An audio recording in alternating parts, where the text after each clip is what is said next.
El hombre que desembarcó en Buenos Aires en 1871 se llamaba Johannes Dallmann y era pastor de la iglesia evangélica. En 1939, uno de sus nietos, Juan Dallmann, era secretario de una biblioteca municipal en la calle Córdoba y se sentía hondamente argentino. Su abuelo materno había sido aquel Francisco Flores, del 2 de Infantería de Línea, que murió en la frontera de Buenos Aires, lanceado por indios de Catriel. En la discordia de sus dos linajes, Juan Dallmann, tal vez a impulso de la sangre germánica, eligió el deseante pasado romántico, o de muerte romántica, un estuche con el daguerrotipo de un hombre inexpresivo y barbado, una vieja espada, la dicha y el coraje de ciertas músicas, el hábito de estrofas del Martín Fierro, los años, el desgano y la soledad fomentaron ese criollismo algo voluntario, pero nunca ostentoso. A costa de algunas privaciones, Dallmann había logrado salvar el casco de una estancia en el sur. ¿Qué fue de los Flores? Una de las costumbres de su memoria era la imagen de los eucaliptos balsámicos y de la larga casa rosada que alguna vez fue carmesí. Las tareas y acaso la indolencia lo retenían en la ciudad. Verano tras verano se contentaba con la idea abstracta de posesión y con la certidumbre de que su casa estaba esperándolo, en un sitio preciso de la llanura. En los últimos días de febrero de 1939, algo le aconteció. Ciego a las culpas, el destino puede ser despiadado con las mínimas distracciones. Dallmann había conseguido, esa tarde, un ejemplar descabalado de las 1001 noches de Weil. Ávido de examinar ese hallazgo, no esperó que bajara el ascensor y subió con apuro las escaleras. Algo en la oscuridad le rozó la frente. Un murciélago, un pájaro.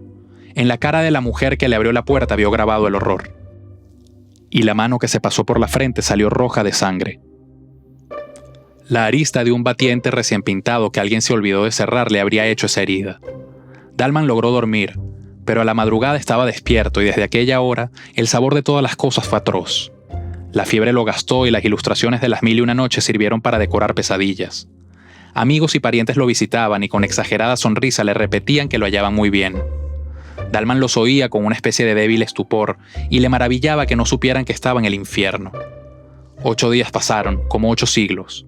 Una tarde, el médico habitual se presentó con un médico nuevo y lo condujeron a un sanatorio de la calle Ecuador, porque era indispensable sacarle una radiografía. Dallmann, en el coche de plaza que los llevó, pensó que en una habitación que no fuera la suya podría, al fin, dormir. Se sintió feliz y conversador. En cuanto llegó, los desvistieron, le raparon la cabeza, lo sujetaron con metales a una camilla, lo iluminaron hasta la ceguera y el vértigo, lo auscultaron y un hombre enmascarado le clavó una aguja en el brazo. Se despertó con náuseas, vendado, en una celda que tenía algo de pozo, y en los días y noches que siguieron a la operación pudo entender que apenas había estado, hasta entonces, en un arrabal del infierno. El hielo no dejaba en su boca el menor rastro de frescura. En esos días, Dallmann minuciosamente se odió. Odió su identidad, sus necesidades corporales, su humillación, la barba que le erizaba la cara. Sufrió con estoicismo las curaciones, que eran muy dolorosas. Pero cuando el cirujano le dijo que había estado a punto de morir de una septicemia, Dallmann se echó a llorar, condolido de su destino. Las miserias físicas y la incesante previsión de las malas noches no le habían dejado pensar en algo tan abstracto como la muerte. Otro día, el cirujano le dijo que estaba reponiéndose y que muy pronto podría ir a convalecer a la estancia. Increíblemente, el día prometido llegó. A la realidad le gustan las simetrías y los leves anacronismos. Dallmann había llegado al sanatorio en un coche de plaza, y ahora un coche de plaza lo llevaba a Constitución. La primera frescura del otoño, después de la opresión del verano, era como un símbolo natural de su destino rescatado de la muerte y la fiebre. La ciudad, a las 7 de la mañana, no había perdido ese aire de casa vieja que le infunde la noche. Las calles eran como largos zaguanes, las plazas como patios. Dallmann la reconocía con felicidad y con un principio de vértigo. Unos segundos antes de que las registraran sus ojos, recordaba las esquinas, las carteleras, las modestas diferencias de Buenos Aires. En la luz amarilla del nuevo día, todas las cosas regresaban a él. Nadie ignora que el sur empieza del otro lado de Rivadavia. Dallmann solía repetir que ello no es una convención y que quien atraviesa esa calle entra en un mundo más antiguo y más firme. Desde el coche buscaba entre la nueva edificación la ventana de rejas, el llamador, el arco de la puerta, el zaguán, el íntimo patio. En el hall de la estación advirtió que faltaban 30 minutos. Recordó bruscamente que en un café de la calle Brasil, a pocos metros de la casa de Irigoyen, había un enorme gato que se dejaba acariciar por la gente, como una divinidad desdeñosa. Entró. Ahí estaba el gato, dormido. Pidió una taza de café, la endulzó lentamente, la probó. Ese placer le había sido vedado en la clínica. Y pensó, mientras alisaba el negro pelaje, que aquel contacto era ilusorio y que estaban como separados por un cristal, porque el hombre vive en el tiempo, en la sucesión, y el mágico animal en la actualidad, en la eternidad del instante. A lo largo del penúltimo andén el tren esperaba. Dalman recorrió los vagones y dio con uno casi vacío. Acomodó en la red la valija. Cuando los coches arrancaron, la abrió y sacó, tras alguna vacilación, el primer tomo de Las 1001 noches. Viajar con este libro, tan vinculado a la historia de su desdicha, era una afirmación de que esa desdicha había sido anulada y un desafío alegre y secreto a las frustradas fuerzas del mal. A los lados del tren, la ciudad se desgarraba en suburbios. Esta visión y luego la de jardines y quintas demoraron el principio de la lectura. La verdad es que Dalman leyó poco. La montaña de piedra imán y el genio que ha jurado matar a su bienhechor eran, quien lo niega, maravillosos, pero no mucho más que la mañana y que el hecho de ser.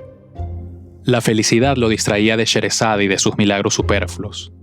Dalman cerraba el libro y se dejaba simplemente vivir. El almuerzo, un caldo servido en boles de metal reluciente, como en los ya remotos veraneos de la niñez, fue otro goce tranquilo y agradecido. Mañana me despertaré en la estancia, pensaba, y era como si a un tiempo fuera dos hombres, el que avanzaba por el día otoñal y por la geografía de la patria, y el otro, encarcelado en un sanatorio y sujeto a metódicas servidumbres. Vio casas de ladrillo sin revocar, esquinadas y largas, infinitamente mirando pasar los trenes. Vio jinetes en los terrosos caminos, vio zanjas y lagunas y hacienda. Vio largas nubes luminosas que parecían de mármol. Y todas estas cosas eran casuales, como sueños de la llanura. También creyó reconocer árboles y sembrados que no hubiera podido nombrar, porque su directo conocimiento de la campaña era harto inferior a su conocimiento nostálgico y literario. Alguna vez durmió, y en sus sueños estaba el ímpetu del tren. Ya el blanco sol intolerable de las 12 del día era el sol amarillo que precede al anochecer y no tardaría en ser rojo. También el coche era distinto. No era el que fue en Constitución, al dejar el andén. La llanura y las horas lo habían atravesado y transfigurado. Afuera la móvil sombra del vagón se alargaba hacia el horizonte. No turbaban la tierra elemental, ni poblaciones, ni otros signos humanos. Todo era vasto, pero al mismo tiempo era íntimo, y de alguna manera secreto. En el campo desaforado, a veces no había otra cosa que un toro. La soledad era perfecta y tal vez hostil, y Dalman pudo sospechar que viajaba al pasado y no solo al sur. De esa conjetura fantástica lo distrajo el inspector, que al ver su boleto le advirtió que el tren no lo dejaría en la estación de siempre sino en otra, un poco anterior y apenas conocida por Dalman. El hombre añadió una explicación que Dalman no trató de entender ni siquiera de oír, porque el mecanismo de los hechos no le importaba. El tren laboriosamente se detuvo, casi en medio del campo, del otro lado de las vías que daba a la estación, que era poco más que un andén con un cobertizo. Ningún vehículo tenían, pero el jefe opinó que tal vez pudiera conseguir uno en un comercio que le indicó unas 10, 12 cuadras. Dalman aceptó la caminata como una pequeña aventura. Ya se había hundido el sol, pero un esplendor final exaltaba la viva y silenciosa llanura, antes de que la borrara la noche. Menos para no fatigarse que para hacer durar esas cosas. Dalman caminaba despacio, aspirando con grave felicidad el olor del trébol. El almacén, alguna vez, había sido punzó, pero los años habían mitigado para su bien ese color violento. Algo en su pobre arquitectura le recordó un grabado en acero, acaso de una vieja edición de Pablo y Virginia. Atados al palenque había unos caballos. Dalman, adentro, creyó reconocer al patrón. Luego comprendió que lo había engañado su parecido con uno de los empleados del sanatorio. El hombre, oído el caso, dijo que le haría atar la jardinera. Para agregar a otro hecho aquel día, y para llenar ese tiempo, Dalman resolvió comer en el almacén. En una mesa comían y bebían ruidosamente unos muchachones, en los que Dalman, al principio, no se fijó. En el suelo, apoyado en el mostrador, se acurrucaba inmóvil como una cosa un hombre muy viejo. Los muchos años lo habían reducido y pulido como las aguas a una piedra, o las generaciones de los hombres a una sentencia. Era oscuro, chico y reseco, y estaba como fuera del tiempo, en una eternidad.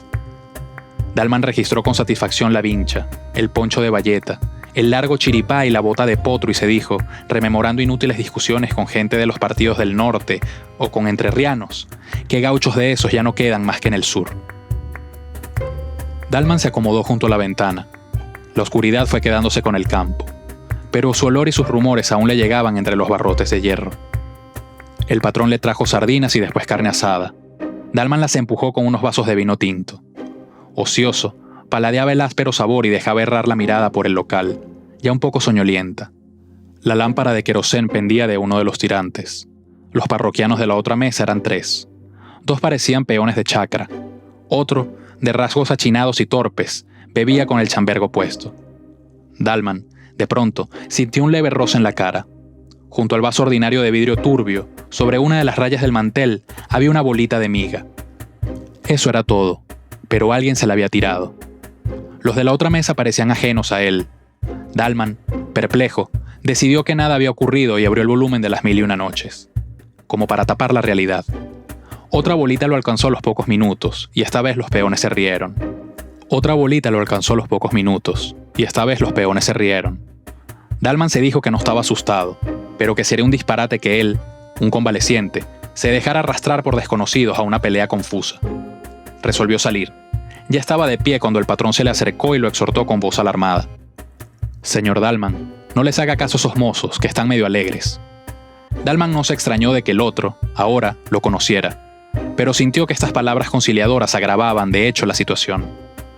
Antes, la provocación de los peones era una cara accidental, casi a nadie. Ahora iba contra él y contra su nombre, y lo sabrían los vecinos. Dalman hizo un lado al patrón, se enfrentó con los peones y les preguntó qué andaban buscando. El compadrito de la cara achinada se paró, tambaleándose. A un paso de Juan Dalman lo injurió a gritos, como si estuviera muy lejos. Jugaba a exagerar su borrachera y esa exageración era otra ferocidad y una burla. Entre malas palabras y obscenidades, tiró al aire un largo cuchillo. Lo siguió con los ojos, lo barajó e invitó a Dalman a pelear. El patrón objetó con trémula voz que Dalman estaba desarmado. En ese punto, algo imprevisible ocurrió. Desde un rincón el viejo gaucho estático, en el que Dalman vio una cifra del sur que era suyo, le tiró una daga desnuda que vino a caer a sus pies. Era como si el sur hubiera resuelto que Dalman aceptara el duelo. Dalman se inclinó a recoger la daga y sintió 2 cosas. La primera, que ese acto casi instintivo lo comprometía a pelear. La segunda, que el arma, en su mano torpe, no serviría para defenderlo, sino para justificar que lo mataran. Alguna vez había jugado con un puñal, como todos los hombres, pero su esgrima no pasaba de una noción de que los golpes deben ir hacia arriba y con el filo para adentro. No hubieran permitido en el sanatorio que me pasaran estas cosas, pensó. «Vamos saliendo», dijo el otro. Salieron. Y si en Dalman no había esperanza, tampoco había temor. Sintió, al atravesar el umbral, que morir en una pelea a cuchillo, a cielo abierto y acometiendo, hubiera sido una liberación para él. Una felicidad y una fiesta, en la primera noche del sanatorio cuando le clavaron la aguja. Sintió que si él, entonces, hubiera podido elegir o soñar su muerte, esta es la muerte que hubiera elegido o soñado. Dalman empuña con firmeza el cuchillo, que acaso no sabrá manejar, y sale a la llanura.